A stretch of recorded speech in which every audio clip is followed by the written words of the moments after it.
Bangladesh railway কর্মচারী কল্যাণ trust শ্রমিক প্রতিনিধি নির্বাচনকে সামনে রেখে টঙ্গী সেকশনে নির্বাচনী প্রচারণা চালিয়েছেন রেল শ্রমিক দল কেন্দ্রীয় কমিটির এজিএস ইমরুল কায়েস পলাশের মনোনীত প্রার্থী আলামিন। তিনি মাছ মার্কার প্রতীক নিয়ে গতকাল টঙ্গী শাখার বিভিন্ন গ্যাং এলাকায় কর্মচারীদের সঙ্গে মতবিনিময় করেন।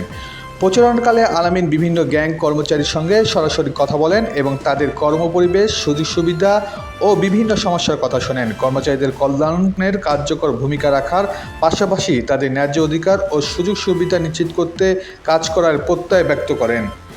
এ সময় আলামিন বলেন, আমি নির্বাচিত হলে রেল শ্রমিকদের ন্যায্য অধিকার, সুযোগ সুবিধা ও কল্যাণের বিষয়গুলো গুরুত্বের সঙ্গে তুলে ধরব।